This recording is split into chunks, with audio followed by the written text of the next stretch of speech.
3.5-4 વર્ષથી હું હેરાન થતો હતો. મારે પાઇલ્સ અને મસાની તકલીફ હતી.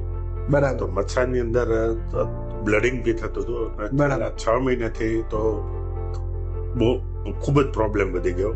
રાઈટ. પછી મારા સાઢુભાઈના છોકરાએ અહીંયા ઓપરેશન કર્યું, એના રિવ્યુ મેં જોયા. સારું, એ અત્યારે ફોરેન જતો રહ્યો છે અને એના રિવ્યુ આજે એને 6 મહિના સુધી એને સાથે જ મેં જોયું બધું. મેં બહુ વ્યવસ્થિત કામ કર્યું છે. અહીંયા મુલાકાત લીધી. અહીંયા આવ્યા પછી મને એકદમ ઇઝીલી ઓપરેશન થઈ ગયું. મને ખબર પણ ના પડી કે આ ઓપરેશન થઈ ગયું. અને બીજા દવાખાના કરતા થોડું સસ્તું પણ છે. અહીંયા ભાવમાં ઘણું સસ્તું પડ્યું. મેં ઘણી જગ્યાએ ભાવતાલ કર્યા. ઓવરઓલ ટોટલ સુરતમાં મને સસ્તું લાગ્યું. તમારું એમ રાજેશભાઈ લેઝર વાળું ઓપરેશન થયું ને મસા માટે, રાઈટ? લેઝરનું આજે કેટલા મહિના થયા લેઝરનું ઓપરેશન? 3 મહિના થઈ ગયા છે. હવે તમને ઓપરેશન પછી કેવું છે? કોઈ પણ તકલીફ? કોઈ પણ તકલીફ નહીં. અત્યારે નોર્મલ જે ઘરમાં જે બનતું હોય બધું જ ખાઉં છું. વચ્ચે મારે 2 મહિના સુધી મેં તીખું મરચું બંધ કરેલું.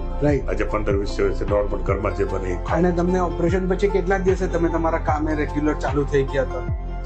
10 દિવસ પછી. 10 દિવસમાં આમ તો 8 દિવસમાં સારું થઈ ગયું, પણ મેં 2 દિવસ વધારે રેસ્ટ કર્યો. રાઈટ. ઓકે. કોઈને અહીંયા કરાવવું હોય તો તમે સજેસ્ટ કરશો? Sure, why not. હું તો એમ કહું છું કે બીજે કરતા અહીંયા જ આવવું.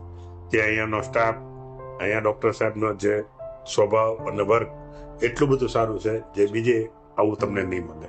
Thank you so much.